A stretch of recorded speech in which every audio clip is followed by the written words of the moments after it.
Suatu ketika saya pun pagi naik motor lah di Panam, ini ceritanya. Dulu waktu masih kuliah umur 18 tahun pengen, datanglah mahasiswi.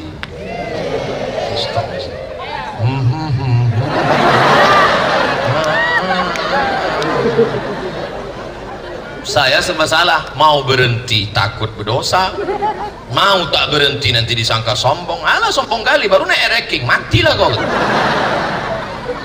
Paksalah saya bonceng dia. Itulah seumur hidup saya sekali bonceng perempuan. Saya bonceng, saya gas laju-laju 120 sampai saya tengok udah tak bertudung lagi, lepas kemana terbang, lepas tudungnya. Besok saya lewat enggak lagi. Maulaya salli wa sallim daiman abada ala habibika. Kenapa ceramah tidak dibuat di masjid? 3 alasan. Yang pertama, karena masjid tidak muat. 2, suara mikrofon menggema, tak jelas ke telinga. Suara.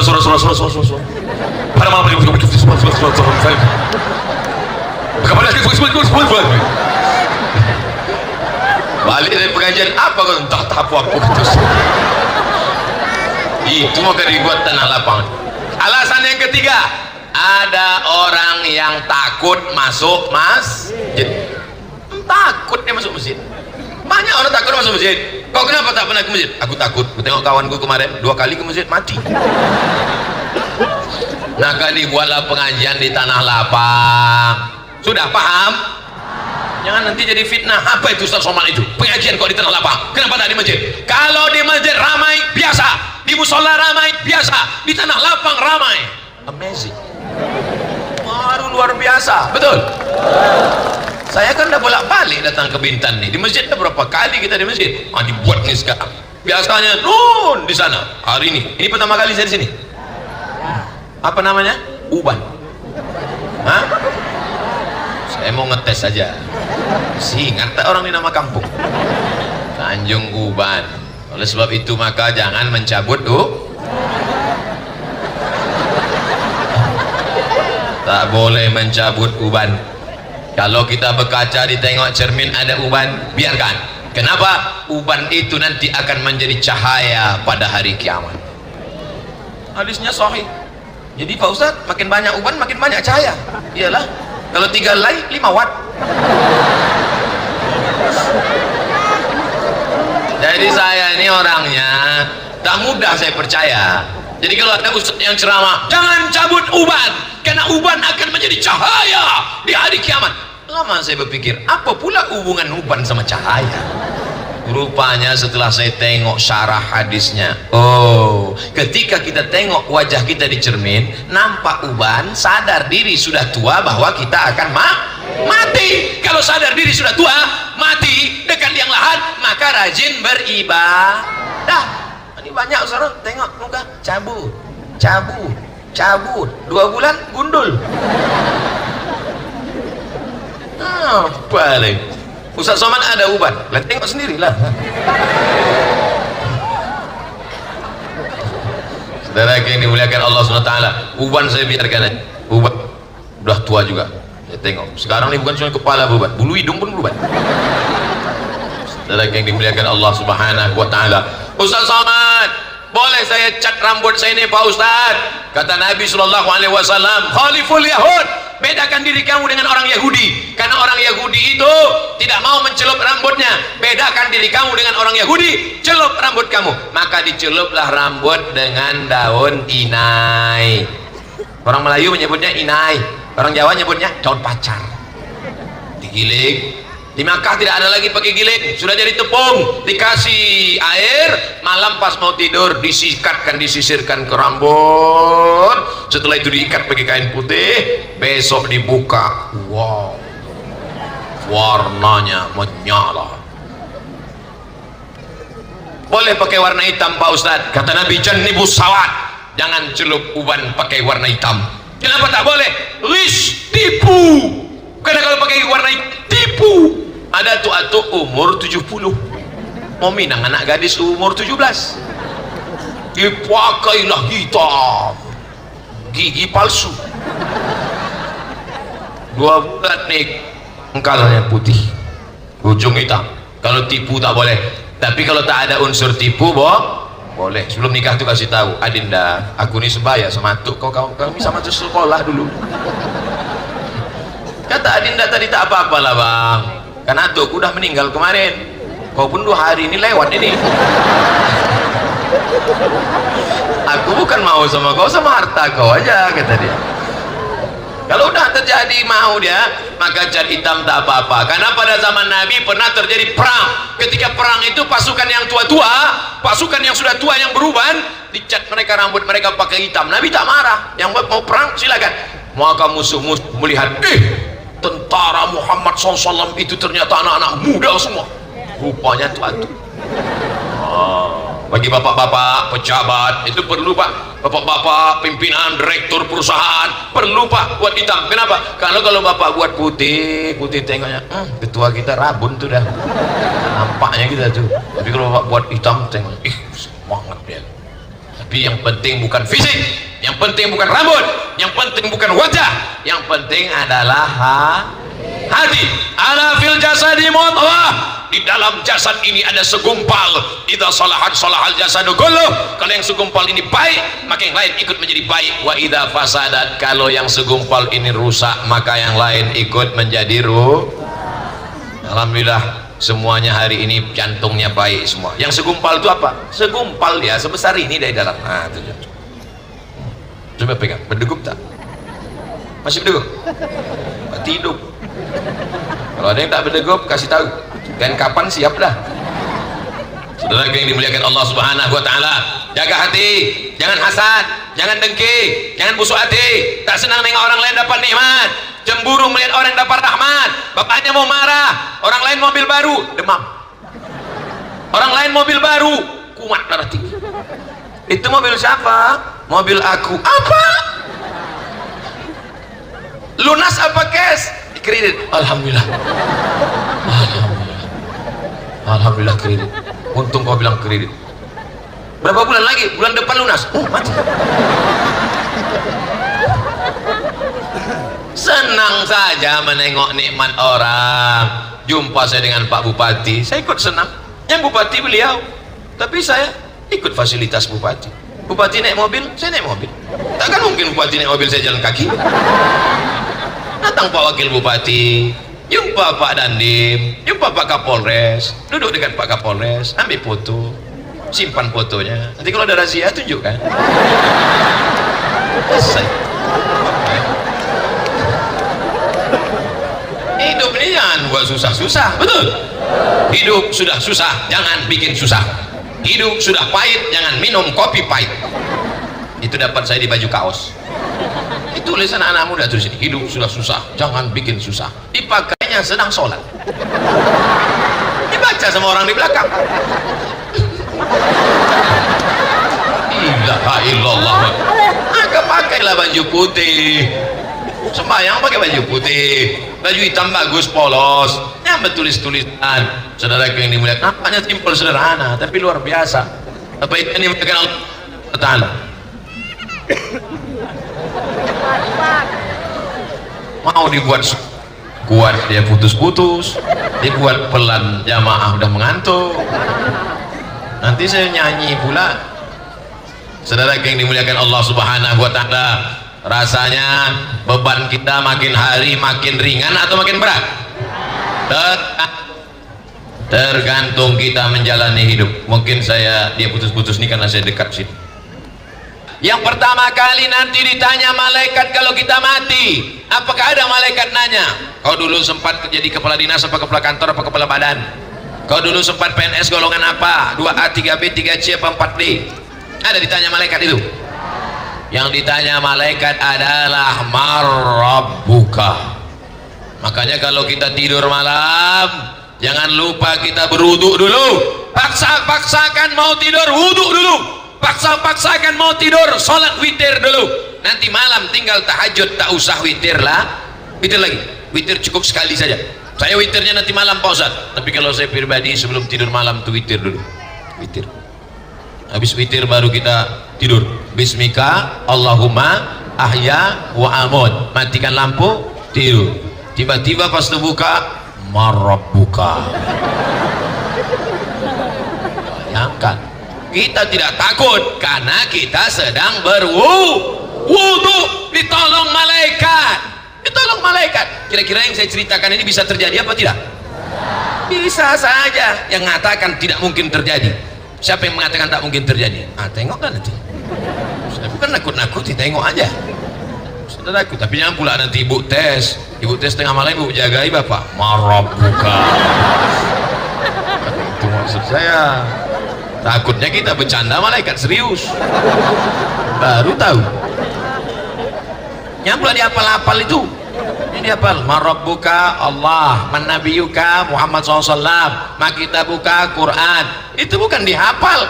Ini bukan tes CPNS, ini bukan SNMPTN, seleksi nasional masuk perguruan tinggi negeri. Ini hanya bisa dijawab dengan amal soleh, bukan somat. Amal soleh. Illalladzina amanu, kecuali orang yang beriman, wa amilus shalihat, dan orang-orang yang beramal saleh. Bertasbih amal soleh, bertahmid amal soleh, bertakbir amal soleh. Amal yang paling ringan adalah zikir. Subhanallah bihamdihi, subhanallahil azim, Allahumma salli ala sayyidina Muhammad wa ala ali sayyidina Muhammad. Istighfar. Salatullah salamullah ala taha rasulillah, salatullah salamullah ala yasin habibillah, tawassalna bismillah wa bil hadi rasulillah wa kulli mujahidin lillah bi ahlil badri ya Allah.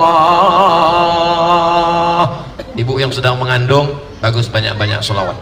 Saya pagi tadi terbang dari kota paling jauh di dunia, namanya Ujung Pandang.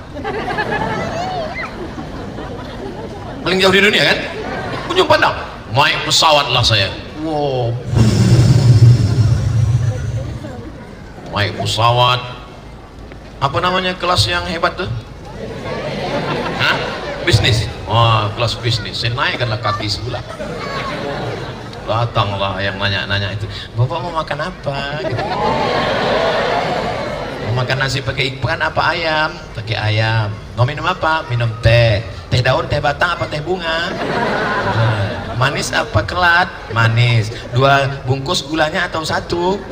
Dalam hati saya, cepat aja lah. 1,5 jam, 3 jam, 1,5 jam sampai Jakarta. Transit Jakarta, naik lagi, terbang pula lagi. Sampailah ke kemana tadi? Batam. Sampailah ke Batam. Saya sangka saya lah orang yang paling capek hari ini. Begitu sampai di Bintan, pas sedang makan tadi, saya tengok rupanya saya di hari ini belum ada apa-apanya dibandingkan ibu ini. Sedang hamil tua mengurus acara ini.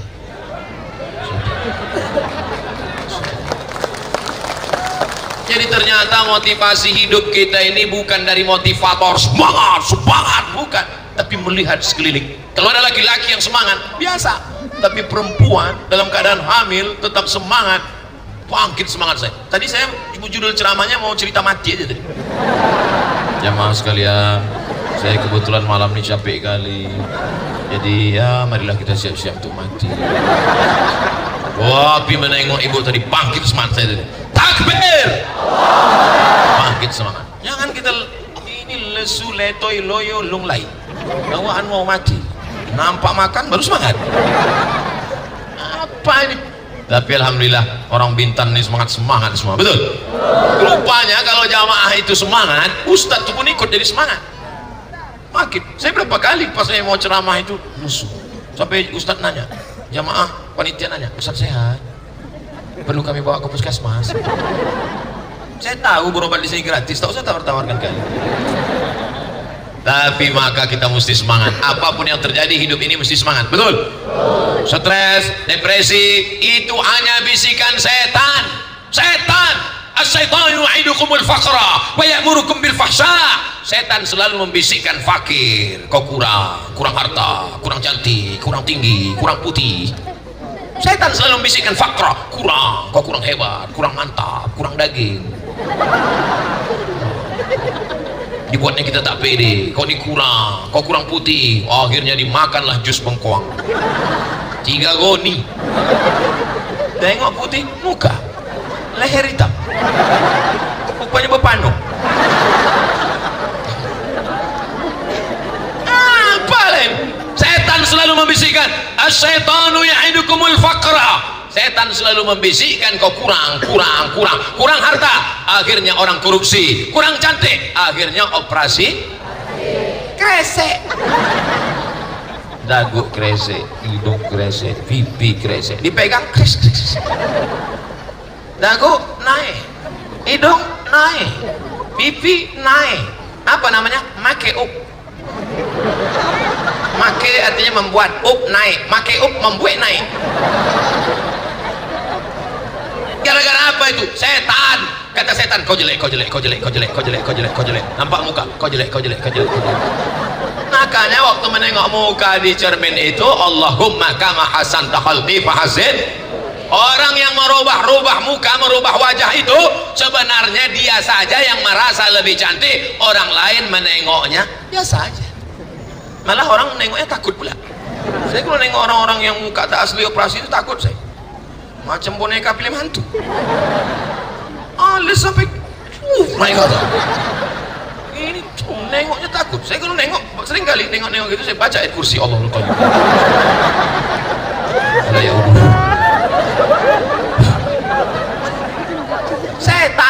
Setan punya kerja. Wala udillannahum, aku sesatkan mereka. Wala umanniyannahum, aku buat mereka berhalusinasi, mereka berimajinasi. Setan berkata, kau cantik. Wah, dia pun merasa cantik. Dicukurlah bulu mata, habis. Siapa yang mau menengok hantu, cukurlah bulu mata. Cukur, habis itu tengok cermin. Mana hantunya Pak Ustaz? Itulah hantu. Ini dimuliakan Allah Subhanahu wa taala. Kau cantik bukan karena operasimu, kau cantik bukan karena bedakmu, kau cantik bukan karena lipstikmu, kau cantik karena tahajudmu di tengah malam. Apa namanya? Inner beauty. Kecantikan dari dalam. Mbak ini kok cantik sih? Bekas wudu. Jadi kau anggap kami ini tayamum semua? Saudara yang dimuliakan Allah Subhanahu wa taala. Ini nampaknya sepele, tapi banyak orang sekarang sudah salah kaprah. Oleh sebab itu maka kita jaga ini baik-baik. Kalau tidak, na'udzubillah, serangan luar biasa dari TV, dari internet. Itu yang ditonton pagi, petang, siang dan malam. Lama-lama terikut-ikut, terbawa-bawa, akhirnya hanyut. Maka kalau ada pengajian-pengajian, datang. Siapapun yang isi pengajian datang, wirid yasin datang, tahlilan datang, pengajian datang. Kau datang tahlilan, nantilah malam ke-7 ada bubur kacang hijau. Datang aja. Ada makan tak ada makan datang. Karena inti dari tahlil itu kita mau mendengar nasihat kematian. Ini kalau udah datang ke tahlil semua kan bukan main. Afdhal dzikri fa'lam annahu la ilaha illallah. Begitu ditengok lah. Tahu melo tak datang tadi. Ini udah tak betul niat. Innamal a'malu binniyat. Datang. Janji setiap ada pengajian datang. Insya Allah itu dalilnya dalam surat Al-Kahfi. Wala taqulanna li syai'in inni fa'ilun dzalika ghadan. Jangan kau katakan aku akan melakukannya besok. illa an yasha Allah. Tak ada satupun yang bilang Allah gitu lah. Parah juga. Masya Allah, tabarakallah. Saya mohon maaf menengok ke sana ini tak bisa karena lampu ini terang betul silau. Rupanya anak-anak kita berdiri di atas pagar rupanya. Masalahnya pagar itu tajam. Kalau sempat jatuh kena bola lampu. Mudah-mudahan semuanya selamat insyaallah. Itu yang naik-naik di atas pagar itu, walaupun tak nampak saya mukanya, pasti anak-anak muda, ya kan? Anak muda mau datang pengajian, mantap apa tak mantap? Mantap. Tadi dipakaikanlah saya jaket masuk ke kamar hotel tadi, pemakaian jaket, tertulis jaket di belakang tertulis Bikers Subuhan. Mantap. Habis pakai foto dengan Pak Bupati, foto Bikers Subuhan. Di tempat lain saya pernah juga kayak gitu. Setelah itu pas selesai, Ustaz buka lagi. Rupanya untuk foto aja, tapi di Bintan tak dimintanya lagi. Alhamdulillah masih ada saya simpan. Kenapa tak usah pakai sekarang? Tak ada motornya. Nanti dah pakai. Disangka orang saya naik motor ini baru sekarang aja, setelah jadi ustadz ini. Tengoklah foto waktu kuliah dulu. Saya dulu kuliah naik ranking, umur 18 tahun. Pagi kenal potnya disunat 2 kali. Udah saya lewat keluar dosen-dosen ngamuk semua. Saya ini jadi orang ini karena mak saya garang. Kau mesti sekolah, kau mau jadi orang. Kalau boleh mak saya dulu main biar aja, pergilah. Nah, mak aku mabuk, ya mabuk lah mabuk. Udah lama saya jadi hantu. Mak saya garang. Pokoknya kau mesti orang, kau mesti sholat, kau mesti belajar. Luar biasa pendidikan orang tua ini. Makanya ibu-ibu, kalau masih ada ibu yang garang, masih ada ibu yang cerewet, bersyukurlah, berarti anak-anaknya insya Allah akan jadi orang. Tapi kalau udah ibu itu diam, mak aku pacaran ya, iyalah. Mak aku bawa ini ya, boleh. Alamat kapal akan tenggelam. Saudara yang dimuliakan Allah Subhanahu wa taala, suatu ketika saya pun pagi naik motor lah di Panam, ini ceritanya. Dulu waktu masih kuliah umur 18 tahun, pengen. Datanglah mahasiswi.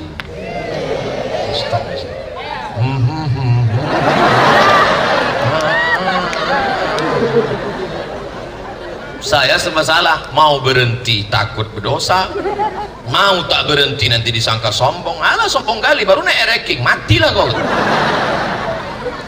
Paksalah saya bonceng dia. Itulah seumur hidup saya sekali bonceng perempuan. Saya bonceng, saya gas laju-laju 120 sampai saya tengok udah tak bertudung lagi.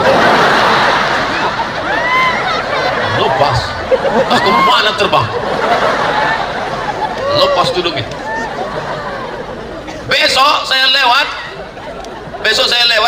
enggak lagi. Kawan saya sekarang udah jadi bini orang dah. Saudara yang dimuliakan, artinya anak-anak muda kalian berkawan sama komunitas yang baik, baik. Yang berkawan sama hantu, ini berkawan sama sundel bolong. Paling tidak kau jadi suster ngesot lah. Insya Allah, tabarakallah. Ustadz kenapa ceramah di Bintan ini lepas aja? Saya ke Bintan ini rasa balik kampung, tidak rasa sedang ceramah, rasa balik ke kampung, cerita dengan makcik, cerita dengan pakcik, cerita dengan abang, cerita. Kalau ceramah kita di kampung orang mana pula lagi? Segan lah, ada bupati, ada wakil, pasti kita serius kan. Assalamualaikum warahmatullahi wabarakatuh. Sama saudara yang dimuliakan Allah Subhanahu wa taala. Oleh sebab itu kita jaga nih Pak, kita jaga ini Bu. Siap Bapak Ibu menjaga Bintan ini? Siap menjaga la ilaha illallah Muhammadur Rasulullah? Wariskan ke anak-anak kita, anak-anak muda, kalian latihan azan, karena itu nanti akan kalian bisikkan ke anak kalian, ke telinganya sebelah kanan. Allahu Akbar, Allahu Akbar. Itu dulu saya mengazankan anak saya, tapi tidak kuat kali. Kuat itu nangislah dia. Belan. Allahu Akbar, Allahu Akbar. Meleleh air mata saya. Anak itu tidur aja. Saya yang menangis. Oh, tak sanggup terus. Tapi terus sampai terakhir. Terus saya tahan-tahan sedikit air mata saya. Takut saya perawat itu nanti datang dihapusnya pula. Hayya 'alas salah,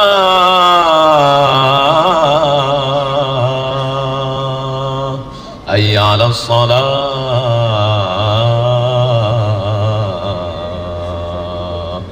hayya 'alal falah,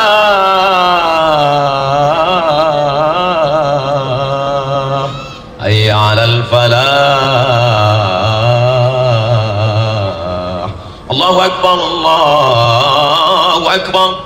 La ilaha illallah. Kenapa Ustaz menangis saat mengazankan anak? Saat kau lahir ke atas dunia ini, nak, aku yang mengazankan engkau, aku yang membisikkan ke telinga engkau kalimat yang kubisikkan, la ilaha illallah. Saat aku mati nanti, aku tidak minta kau buatkan aku rumah yang besar. Kami, ayah, tak pernah kami minta kau buatkan kami rumah yang besar. Untuk apa? Kami akan mati. Orang yang punya rumah-rumah besar, yang megah, yang mewah, yang tangganya banyak itu waktu masih muda, udah tua, oh lutut.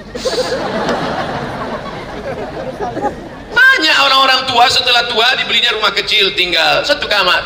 Loh, rumah bapak dulu yang besar mana? Tak telap lagi tinggal Pak Ustaz, ngepelnya aja tengah 2 hari baru selesai. Tinggal semuanya. Kami tidak pernah ingin kau belikan kami gelang, rantai, subang, anting, tak guna. Yang kami inginkan cuma satu, nah, yang kami inginkan saat kami nanti terbaring di rumah sakit, kau yang membisikkan ke telinga kami saat sakaratul maut, malaikat maut datang mencabut nyawa, kau yang berbisik ke telinga kami, la ilaha illallah. Sampaikan itu ke anak-anak bapak ibu, sampaikan itu. Kalau bapak ibu tak sanggup menyampaikannya, rekam ini. Kita ulang sekali lagi ya. Mana tahu tadi kameranya belum menyala. Ada rekamannya, tonton aja nanti di Ustadz Abdul Somad Official. Jangan lupa subscribe, like, and share. Itu nanti yang dia membisikkan. Saya sampaikan itu. Nanti kalau aku mati, kau yang membisikkan ke telingaku, la ilaha illallah. Kami belum punya anak Pak Ustadz. Ibu membisikkan ke bapak. Siap ibu membisikkan? Siap. Siap mereka Pak.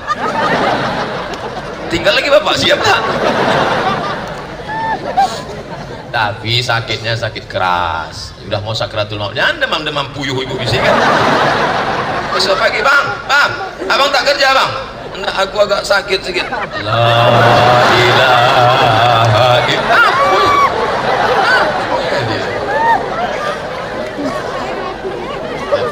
Hari ini ibu ketawa, hari ini bapak tersenyum.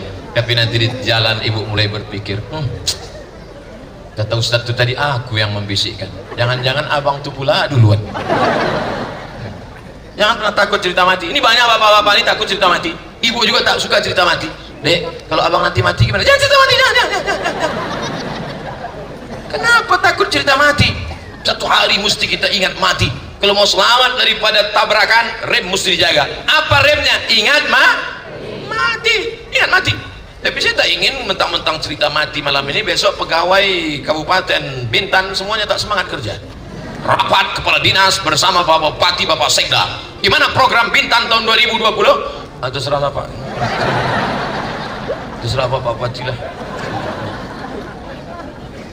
Bukan itu maksud saya. Kita ini ingat mati, ini bukan kita mau mati. Ingat mati supaya bawa bakal banyak-banyak untuk lapangkan kubur kita dengan apa? Sedekah banyak-banyak. Ini rumah dibuat besar-besar, ruang tamu sebesar lapangan bola voli. Untuk apa? Biasa-biasa aja. Yang perlu diperluas adalah dengan banyak sedekah. Cari anak yatim. Tadi sudah secara simbolis. Besok pagi, hari apa besok? Rabu. Besok pagi cari, ada panti asuhan di Bintan? Ada. Besok pagi cari panti asuhan, bawakan nasi bungkus makan siang. Siap? Insyaallah iya, insyaallah tidak. Bawa besok nasi bungkus, pergi ke rumah anak yatim, kasih anak yatim itu sok, dirasakan.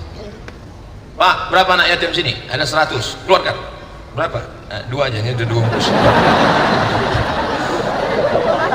Ibu 2 bungkus, abang 2 bungkus, adik 2 bungkus. Datang kita 50 orang, cukup kan?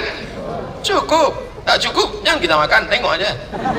Saudaraku yang dimuliakan Allah SWT, Ustaz Somad enak lah. Dari tadi ceramah ngomong di atas, kami yang duduk di bawah ini Pak Ustaz. Kalian pikir enak di atas?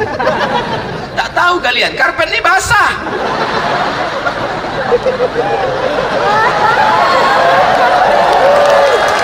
Kena hujan tadi. Bersyukur pada Allah, dikasih Allah malam ini cuaca baik, bisa kita berjumpa. Betul? Bayangkan kalau hujan datang tadi. Saya yakin dan percaya jamaah ini tetap bertahan. Tetap bertahan. Cuman besok flu semuanya. Saudara yang dimuliakan Allah Subhanahu wa taala. Sudah lewat 60 menit rupanya. Tadi saya mulai jam 9.